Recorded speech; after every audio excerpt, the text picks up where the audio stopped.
Author Facebook groups can sometimes sound a bit like the three-eyed alien toys from Toy Story. You remember the ones who said, the claw. Except instead of talking about the claw, they talk about the Amazon algorithm. The algorithm is our master. The algorithm chooses who will go and who will stay. And then the algorithm scoops down and picks up a book, and the author's like, I have been chosen. My metadata is pure. Farewell, my friends. And I get it. If the Amazon algorithms favor your book, your sales will soar. But when focusing on the algorithm, it's easy to forget about your target reader, someone I like to call Timothy. Like the aliens in Toy Story, we can get so focused on the claw that we fail to notice the human behind the glass who's moving the claw. And as you're about to learn, it's the readers who actually program the Amazon algorithms with their actions. So, what are the Amazon algorithms? How do they work? And most importantly, how do you get them to put your book in front of likely readers? We'll find out in this episode of Novel Marketing, the longest running book marketing podcast in the world. And by the end of this episode, you'll not only learn how the Amazon algorithms work, but similar algorithms as well, like Instagram and YouTube. Speaking of which, if you want the YouTube algorithm to show you more helpful videos like this one, don't forget to like and subscribe. Your like tells YouTube to show you more videos like this. So, what is an algorithm anyway? At their core, algorithms are step-by-step instructions or rules that computers follow. Think of them as a recipe.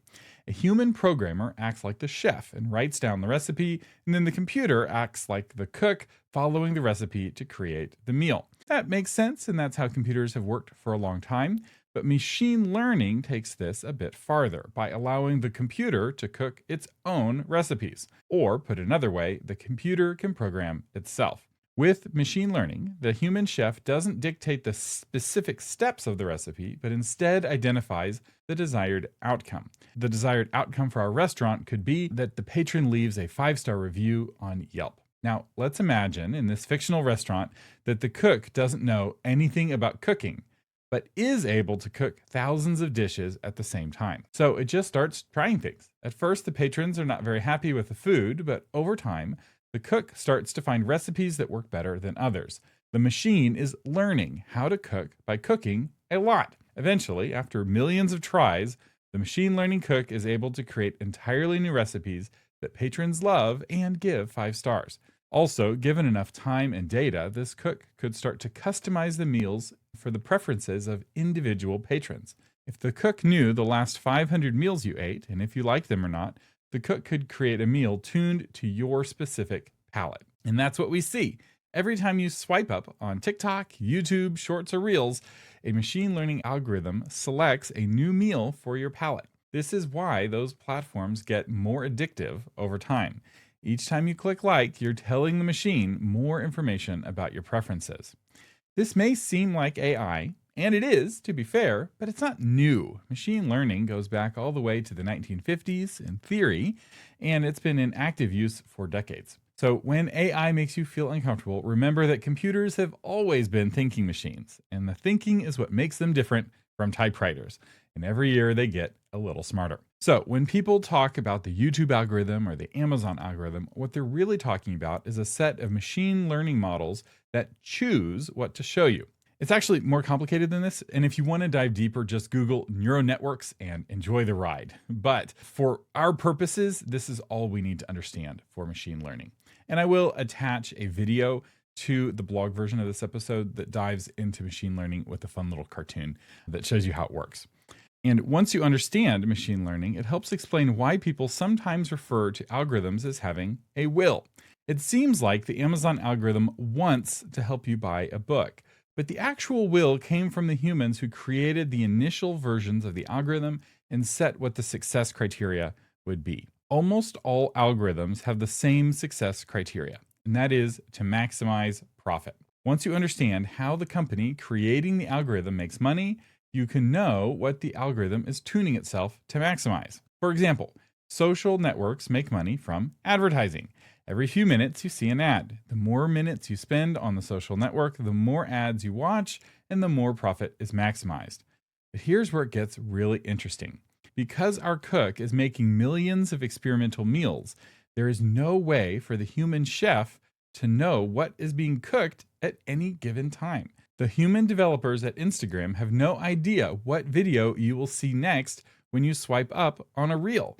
And no one at Amazon knows which books will show up for you when you browse a certain category. Because of this unpredictability, it's easy for algorithmic superstitions to spread amongst authors. And some common superstitions are that Amazon looks at your completion rate of your readers, how many of them complete reading your book, that Amazon reads your book with an LLM, and more. And we'll get into those superstitions in a little bit. The better you understand the why behind Amazon's algorithms, the less susceptible you will be to time-wasting superstitions, and the better your book will sell. So, enough about machine learning. Let's talk about Amazon.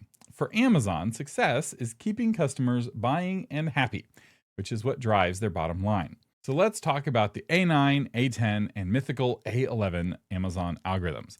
For years, Amazon owned a search engine company called A9.com. The engineers behind that company were very transparent about the changes they were making and how the algorithms were tuned. This was known to Amazon optimizers as the A9 era. Then everything changed when the Amazon shut down A9.com in 2019. Around 2020, marketers started to refer to the evolving Amazon algorithm as the A10 algorithm. A10 is a colloquial term, and it's used to refer to this new era of secrecy at Amazon, where algorithmic changes have to be reverse engineered. And Amazon experts like Dave Chesson at Publisher Rocket, Alex Newton at Klytics, and Joe Solari at Author Nation have dedicated their careers to reverse engineering various aspects of the algorithm. And this is not to mention the many, many marketing gurus in the mainstream Amazon FBA marketplace. Remember, books make up a tiny slice of Amazon's profit. We're part of a much wider world here, and many of the changes that impact authors also impact sellers who make USB cables. Now, I suspect the A10 era is coming to an end. Soon, more and more of the Amazon algorithms will be fortified with LLM-generated metadata. And I propose that we start referring to Amazon's LLM algorithm era as the A11 algorithm. This is just a made-up term, but it's one I'm making up right now, although I've seen a few people using it already. We'll see if this new term catches on, and we'll also see how quickly Amazon adapts and adopts LLM technology. We'll talk about that more in a bit. So now let's dive deep into the Amazon algorithms. And to do that, we need to start with the customer. There's 4 primary ways that readers find books on Amazon: browsing category pages, browsing specific book pages, browsing bestseller lists, and searching for a book on Amazon Search. Each of these kinds of users has a different purchase intent, and Amazon has specific algorithms for the pages that they use. So let's start by talking about the Amazon recommendation engine, which runs on almost every page of Amazon. But the best place to understand how it works is the category page. When I visit the history category, I see mostly audiobooks. Why? Because Amazon knows I mostly purchase audiobooks, but it also knows a lot more about me than that. Every time I browse Amazon while logged in, and every time I make a purchase, it has more user data about me to feed its algorithms. The goal of this big data is to make me more likely to purchase something. Amazon doesn't care so much what I buy as long as I buy something and leave happy. The history category shows me a book about Napoleon as the top recommendation. Napoleon just so happens to be the historical figure I'm the most curious about at the moment. The second recommendation is more interesting, though. It's a pocket constitution for $2, which I'm very tempted to buy. In short, Amazon's recommendation engine is very, very good. The tech powering this is something called item-to-item collaborative filtering, where the algorithm builds a similarity table by analyzing user actions like purchases, views, ratings, cart additions, and browsing history. It then combines this with metadata about the books. This can be as simple as people who buy printers buy ink, as David Gaughran puts it, but it can also be more complicated than that. So I suspect the reason I saw a pocket constitution as such a high recommendation for me is because I recently purchased a Don't Tread on Me flag. People who buy Gadsden flags also buy pocket constitutions. But perhaps it was my purchase of a HoloSun optic, or my purchase of a shirt that said, "I love one woman and many guns." Or perhaps it was all of that together, plus the knowledge that I live in Texas. Amazon combined user data about me with metadata about the pocket constitution. The result was that I fit the profile of the kind of person who buys pocket constitutions. And you know what? Amazon was not wrong. So, what about your book does the recommendation engine look at? Well, according to Amazon, the recommendation engine looks at your book metadata, So this is your title, your subtitle, your categories, your description, reviews, and these are growing in importance in the A11 era. It also looks at user data, things like purchases, reviews, site activity, and user demographics. Note that the Pocket Constitution book was likely influenced by my non-bookstore purchase. This is one reason why Amazon is so hard to compete with. They know more about their customers than Barnes & Noble or Kobo. Okay, that's enough technical explanation for now. So let's talk some tips. And the first tip is to pick deep and distinct categories. Start by picking 2 or 3 specific categories that fit your story perfectly and that have as little overlap with each other as possible. You want to go as deep in the category choices as you can reasonably go. Remember, your book is automatically entered in all parent categories. So let's say you wrote a Christian historical fiction that takes place in World War I. If you put your book in books, and then in religion and spirituality, which is a child category, and then in Christian books and Bible, and then in literature and fiction, and then in historical as the very bottom child category, you're already in 1 child category and 4 parent categories. And if for your second category, you select books, literature and fiction, genre fiction, historical fiction, 20th century, World War I, that adds 1 more child category and 4 more parent categories. That's a total of 10 categories before even picking our 3rd child category. So just keep an eye out. The more similar your parent categories, the fewer total categories your book will be in. Amazon may also add your book to additional categories based off of keywords and reader reviews. So it is possible to get into more than 3, but that's up to Amazon.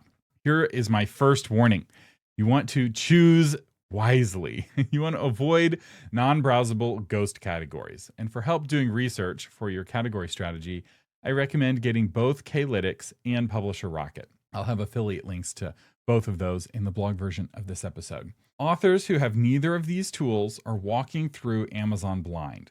And once you get the first tool, it's like having one eye open. It's like this life-changing experience. And having both tools is like having both eyes open. I also built a Patron Toolbox tool called the Amazon Keyword and Category Planner. It will read your book and suggest categories and keywords that best fit your book. This is a great supplement to Klytics and Publisher Rocket, but it doesn't offer the level of algorithm analysis you will get with those tools. The next tip is to maintain category consistency. So you want to make sure that your title, description, and back-end categories match the categories that you picked. I recently saw a book that in the description called itself a cozy mystery, and yet it was placed in the thriller category. This is a mistake. If Amazon doesn't think your book fits a category, it will yank your book from that category. So all your metadata needs to agree as to what kind of book this is. And also, for the sake of your book sales, your book cover needs to also agree. When readers see your book cover, they need to instantly assume the correct genre. If you get the wrong cover, it can really torpedo all of your sales. Don't forget Sid behind the glass. This is all for the readers. Also, don't stuff your book into the wrong category in hopes to grab a bestseller badge. This could actually poison the recommendation engine against you and lead to really poor reviews and poor sales. These negative reviews can cause you to fall out of your category, lose your bestseller badge, and if your reviews are put in front of the wrong kind of people, they will not like your book. And if they say this is not a real romance, you just may find yourself falling out of the romance category. To help you know which genre your book best fits in, I have a Patron Toolbox tool called the Trope and Genre Finder. It will read your book and give you a list of all of the tropes that are in your book. And then it will give you a genre alignment score based off of tropes from your book. Amazon's recommendation engine doesn't just run on the category pages, though. It runs all over Amazon, on the homepage, on the deals page, on various checkout pages, and particularly on individual book pages. Each individual book page has covers for other books. It has so many related books that it acts as a mini category page all on its own.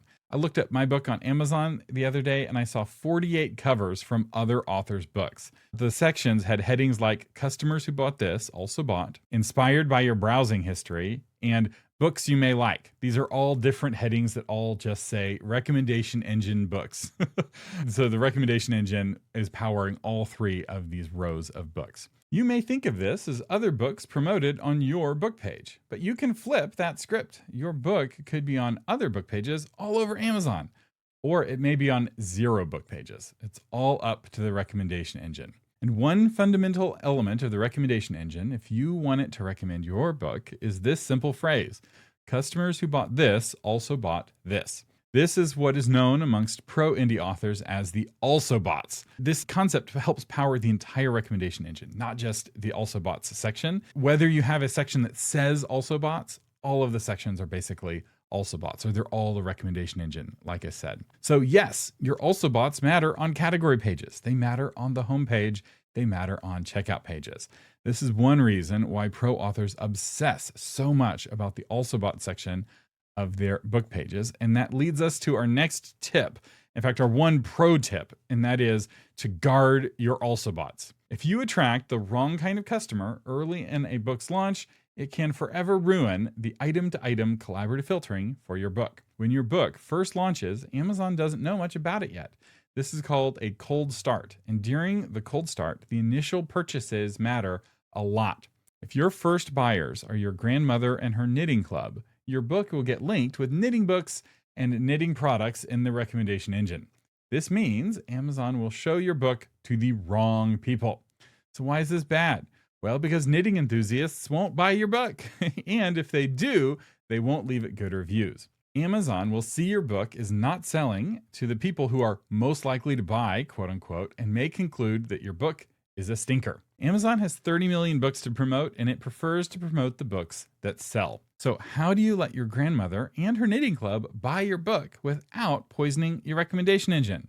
You invite her to buy your book on Kickstarter rather than from Amazon. Kickstarter is the answer to so many questions authors aren't asking, but should. And your grandmother would prefer to pay extra for an early access signed hardback anyway. So this is a win-win. And she can share your Kickstarter campaign with her knitting club. You can also invite her and all of her friends to your launch party where you can sell to her in person. You want your Amazon customers, especially the initial ones, to be genre readers to help inform the recommendation engine. You don't want friends, family, and for the love of accurate book recommendations, no other authors. When I see an author promoting their book to other authors, it tells me that they don't understand how the Amazon algorithm works. This is part of the reason why I recommend that you have no authors on your launch team. But that's a topic for my launch team training, which is the one thing I don't give away for free on the podcast. So focus your early promotion on the kinds of genre fans who read and review books in your genre. For more on how to do this, listen to my episodes on book launches, and I have dozens of episodes on book launches for you to explore. Our next tip is to promote similar authors. When readers who've purchased your book also purchase a similar book, you create a powerful item-to-item collaborative filtering signal to the algorithm. Or in plain English, promoting similar authors creates an also bots connection between your book and theirs. And the best part, you don't need the other author's permission or knowledge to promote their book. So follow these simple guidelines for maximum impact. 1. Only recommend books that your readers would love. Your reputation for having good taste is far more important than some temporary algorithm bump. 2. Only recommend books that you have read. Don't assume that a book is good or similar to your book. Read unto other authors' books as you would have them read unto your book. And then the third rule is to review books you can't recommend. So if a book is similar to your book, but you didn't like it, or you have complicated feelings about it, you can review it rather than recommending it. Some of your readers may still go on to buy it, and you can still get that connection while preserving your reputation for having good taste. So share what you liked, what you didn't like about the book, along with a link to buy it. I have an entire episode to help you with this called How to Write Book Reviews Readers Will Want to Read. I also have a patron tool called the Review Drafter. It will draft a full book review based off of a bulleted list of things that you liked and didn't like about the book, which makes writing the review, or at least a rough draft of the review, really easy. Reviewing similar books also fixes the I don't know what to write about in my email newsletter problem, which is a problem a lot of authors whine about when it has such a simple fix. You can even start promoting and reviewing books long before your book launches, which is really nice for novelists. Many authors can't use this technique because they're not well read. They don't read in their own genre, they don't know which books are hidden gems, and they couldn't make a good recommendation even if they wanted to. And if you're willing to read in your genre, it will help you improve your taste, help you improve your voice, and it will make you a better writer. And the cross promotion can make you some affiliate money and boost your recommendation engine rankings. It's a win, win, win, win. It just requires a little humility and a little hustle on your part. Remember, if you want to become a better writer, you need to read books on craft, genre classics, and genre bestsellers. And you can also recommend genre classics to your email list. Do not recommend the books on craft, though. Nobody wants to know that you read Strunk and White. But enough on craft. Let's get back to the tips. And the next tip is to host a genre podcast. This is an optional advanced tip, but if you host a podcast on your subgenre, each week is another opportunity to promote a similar book to your own. It's also a great opportunity to connect with other authors in your genre. This is a lot of work, but it will give you an edge over all the other new authors in your genre. And if promoting other authors makes you feel uncomfortable, remember, your true competitors are TikTok, Netflix, and Candy Crush. Fellow authors are your allies in the great war against mindless mobile games. Our next tip is to promote similar non-book products. So remember that Pocket Constitution that Amazon recommended to me? That recommendation likely came because of non-bookstore purchases I made. The recommendation engine runs across the whole store. So most authors don't think outside the bookstore, and this is where you can get an edge. So for example, if you write a diet book, recommend supplements on Amazon that are compatible with your diet. If you write fantasy, recommend fantasy board games. If you write cozy mysteries, recommend specific jigsaw puzzles. If you write romance, recommend bath bombs or candles. To maximize this technique, avoid recommending the most popular products. You want to be specific and focus on items your Timothy doesn't already know about, but would love as soon as he found out about them. Okay, enough about the recommendation engine. Now let's talk about Amazon search. The next way readers find books on Amazon is by searching for them. I know, it's a crazy thought. Unlike the recommendation engine, which I would argue is the best in the world, the Amazon search engine is decent, but it's not great. It still returns a lot of poor results. Recently, I did a search for zoysia grass seed, and the first results were for various kinds of fescue grass seed.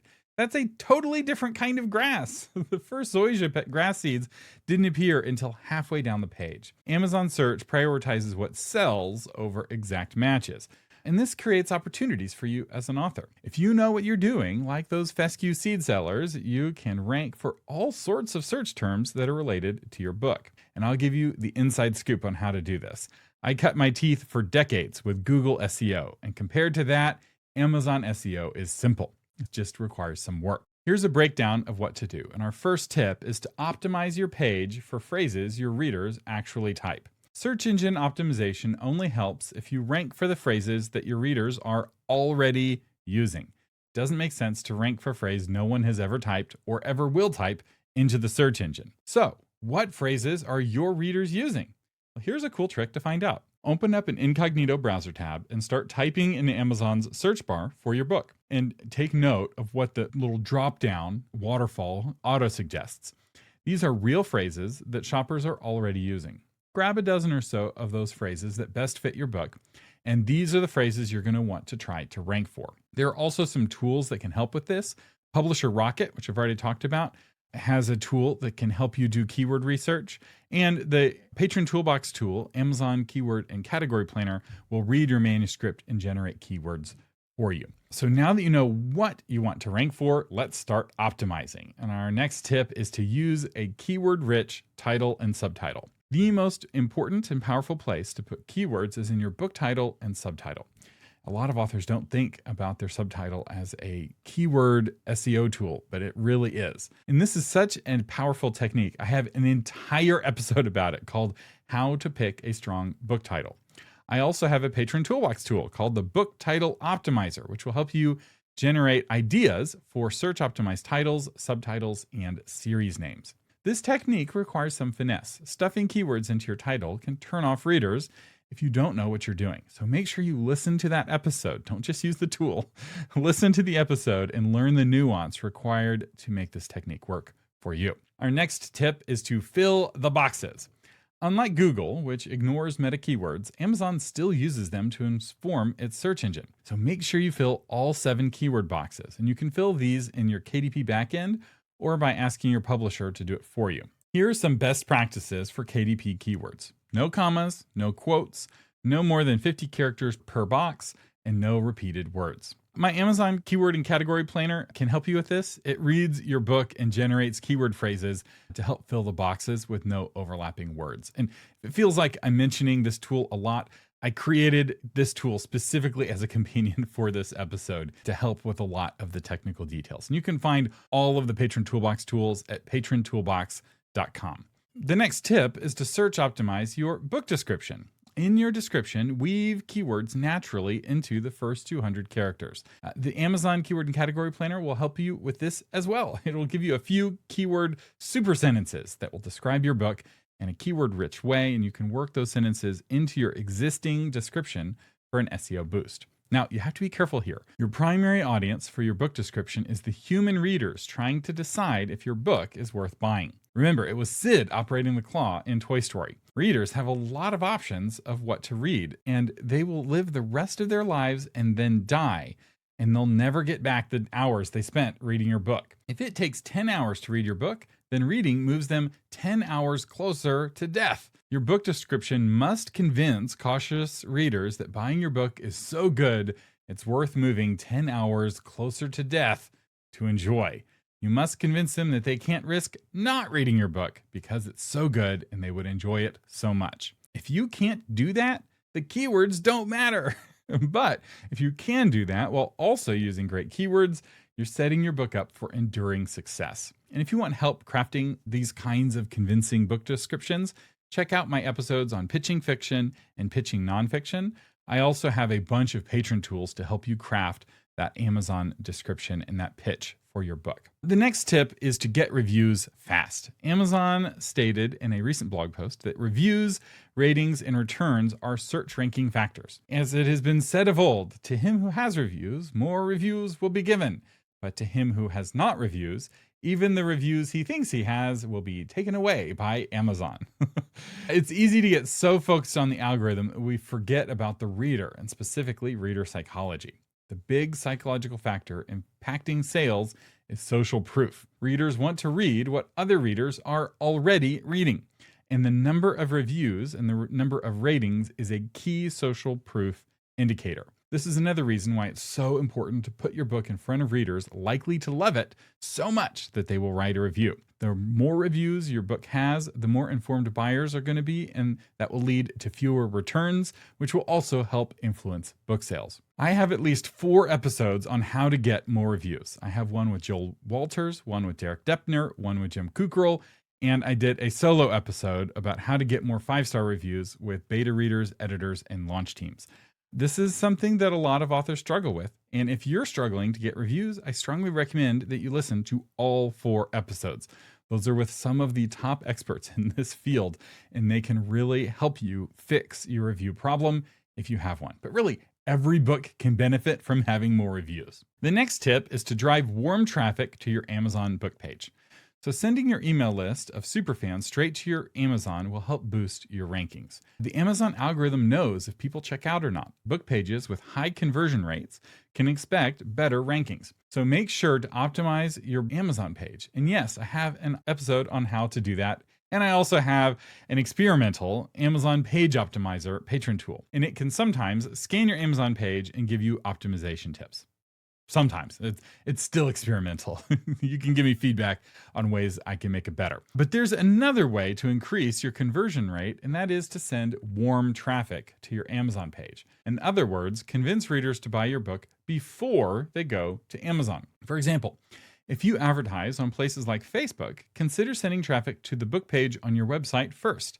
This page will either convince them to buy, in which case they'll go to Amazon white hot and ready to purchase, or they will decide not to buy, and Amazon will never see that reader say no to your book. And I will say, all of your marketing, if done well, can help pre-warm your audience and boost your conversion rates. So it's not just your author website, it's also podcast interviews, email marketing, public speaking, PR, advertising, and on and on. In other words, make sure to subscribe to Novel Marketing to keep getting training like these in the future. Like our videos on YouTube to ensure the YouTube algorithm will show more of them to you.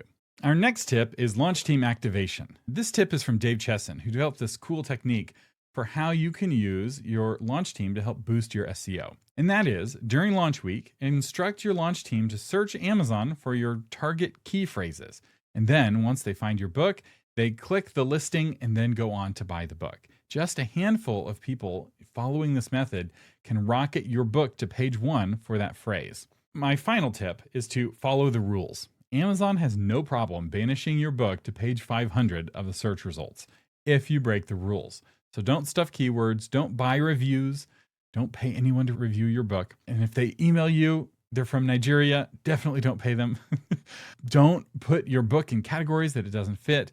Don't violate the Amazon KDP terms of service. Follow the rules and your book will rank well on the search engine. All right, enough about the search engine. The next way that readers find books is through the Amazon bestseller algorithm. You may be wondering, if I can't be on the first page of the bestseller rankings, why should I care about my bestseller status? Can't I just ignore this portion of the episode? And the answer is no. Your Amazon bestseller rank, or BSR, impacts both the recommendation engine and the search engine. All three systems influence each other. The higher your BSR, the more the recommendation engine will recommend your book, and the more the search engine will surface it. So let me put this as bluntly as I can. Amazon doesn't want to recommend slop that readers won't like. If your book can't outsell the slop that's flooding Amazon right now, the algorithms will treat your book like slop. They don't know that you're a human. They just know if people are buying your book or not. But take heart. You're not racing against the bear. You're racing against the other hikers. Or more specifically, you're competing with the other books in your category. Joe Solari's analysis suggests that Amazon uses sales data from the last 180 days to calculate the BSR. Amazon itself only says that BSR reflects a mix of recent and historical sales without publishing the exact current formula, but I suspect that Joe's analysis is correct. This is not 2010 anymore, where the rankings updated hourly and only looked at what felt like was the last 5 minutes of sales. In those days, there were a lot of tricks to grab bestseller status for a short time, and those tricks don't work anymore. But if a book is brand new, how can a brand new book have sustained sales over the last 180 days if it hasn't been out for 180 days? Are new books at a disadvantage? Well, Amazon calls this the cold start problem. I've already talked about it a little bit. And Amazon has some algorithmic ways to mitigate cold starts. And it does this by occasionally surfacing new books to users to see if those books get clicks.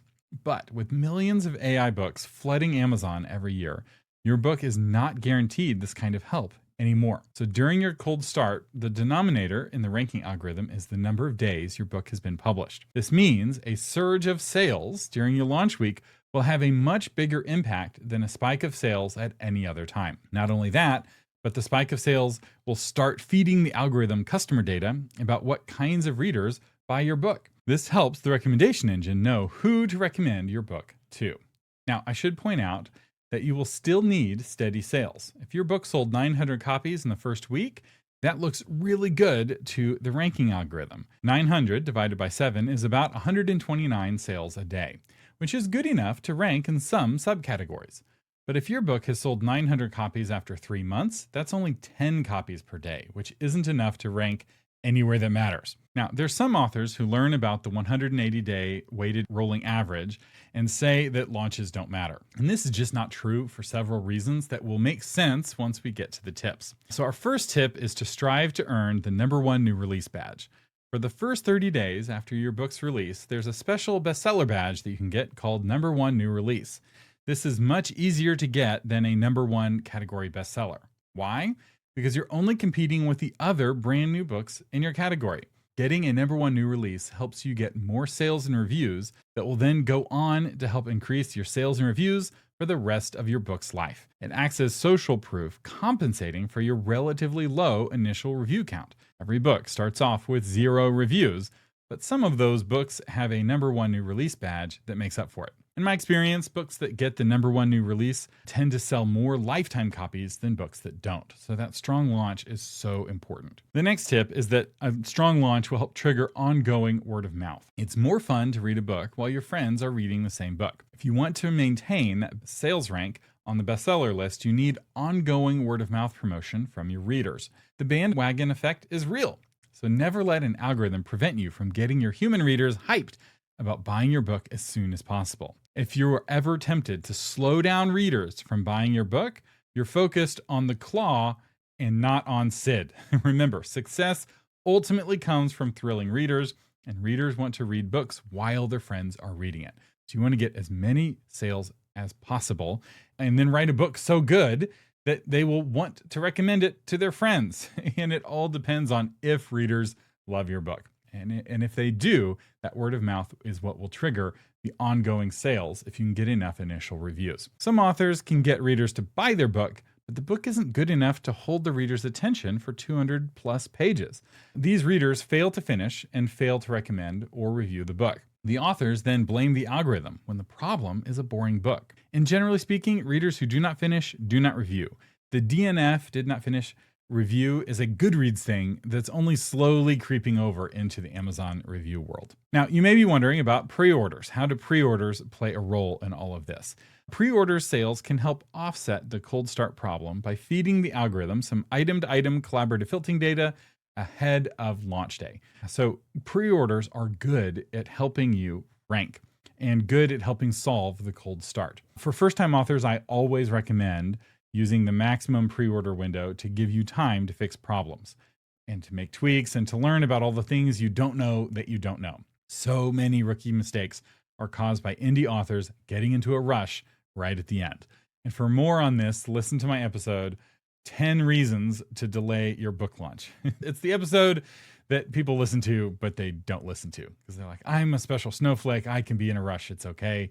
Then they end up regretting it. I have over 30 episodes on book launching, like I said, so I won't say more on this, but I will drop a link in the blog post to those 30 posts. My next tip is to put your book in KU.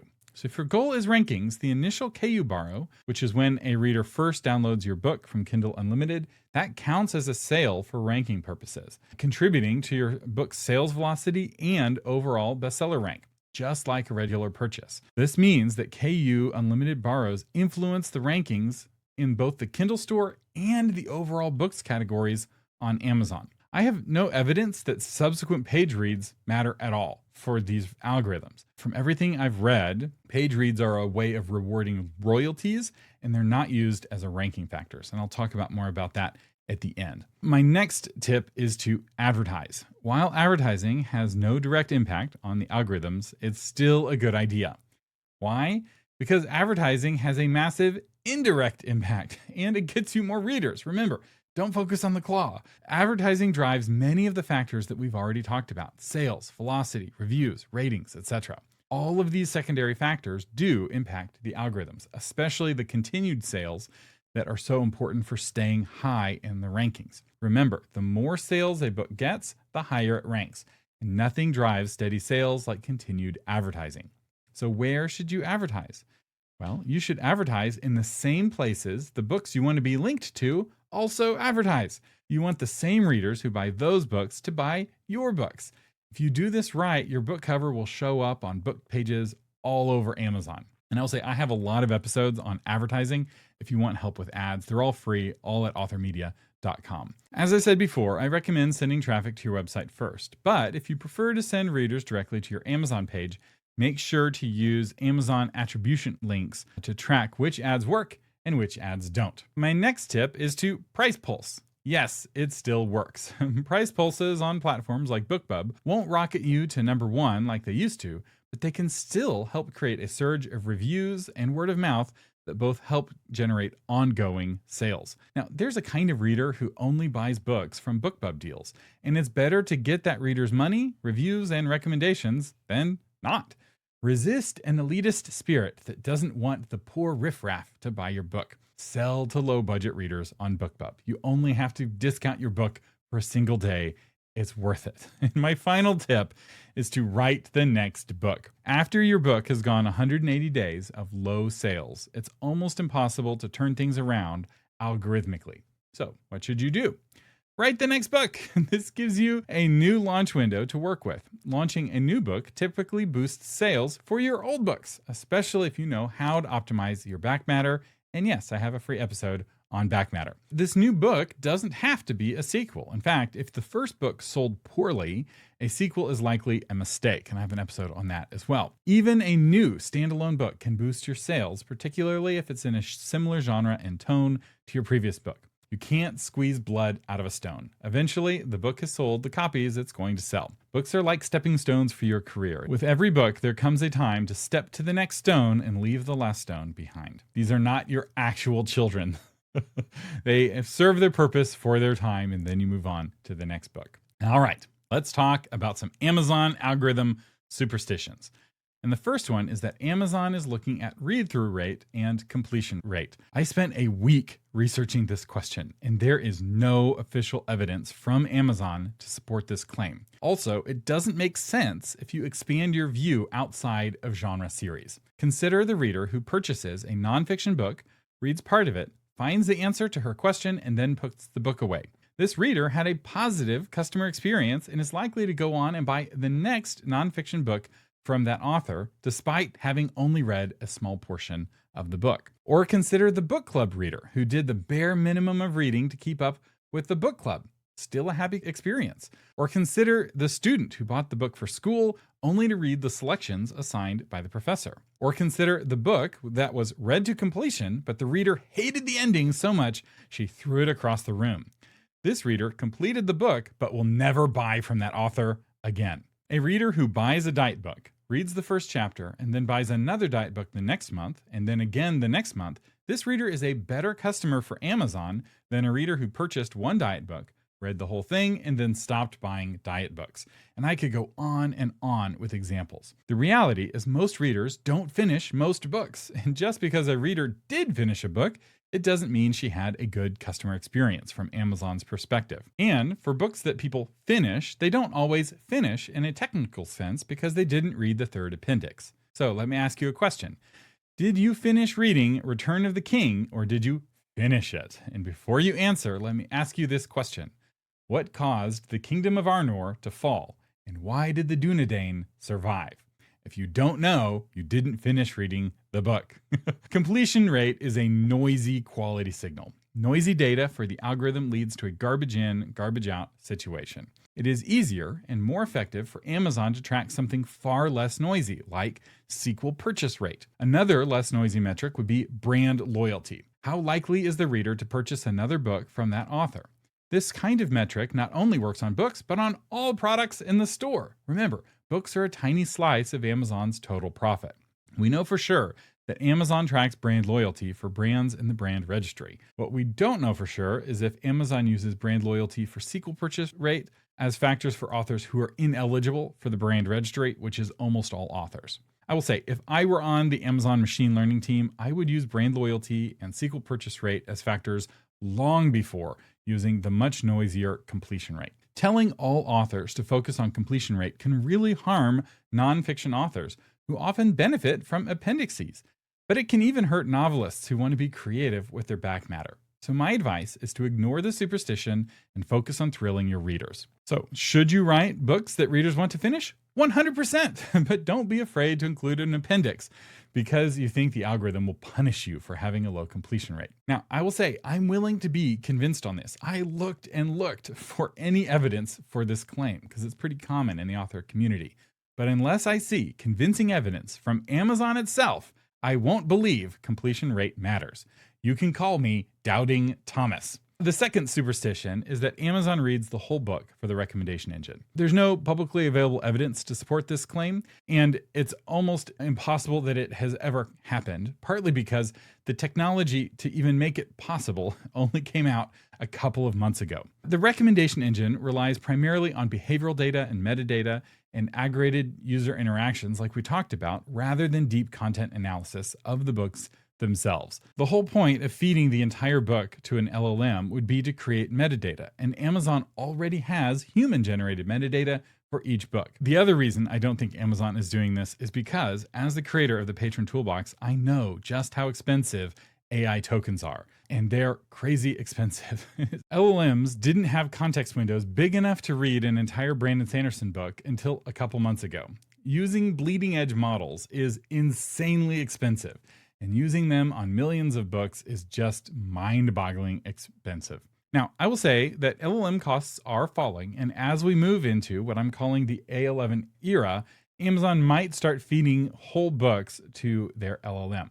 But for now, it is much cheaper and much more effective for them to rely on the data they already have. That said, it is possible, in fact, I would say it's likely, that Amazon is using an LLM to read the first few pages of each book, particularly to help verify category placement. And I think it's safe to assume that Amazon lets Rufus read the Kindle Instant Preview pages. If you're only running the LLM on the first few pages, it solves both the cost and the context window challenges. So this is a superstition, but it's slightly true. So it's not that it's all wrong. Speaking of things that are slightly true, but maybe not all the way wrong, is our third and final myth, and that is that external traffic counts for extra. So this myth is that Amazon rewards authors who bring in external traffic to some extra degree. Every expert I could find on the algorithm either holds this view or is silent on the topic, and the most notable ones are Dave Chesson and Joe Solari. Neither of them cite a source for their claim, but that said, both Dave and Joe do their own direct testing on the algorithm, and so they're both sources in themselves, and they agree with each other. So it's very possible that Amazon wants to avoid antitrust trouble, and so it won't share this factor publicly. On the other hand, David Gaughran hasn't said anything about external traffic one way or the other, and this is notable since he literally wrote the book on the Amazon algorithm, which I'll link to in the show notes for this episode. It makes intuitive sense that Amazon wants to reward sellers who send them traffic, but we haven't heard anything about this from Amazon directly. And I will say this, we know for sure that overall sales matter. Amazon has a whole page about it on their blog.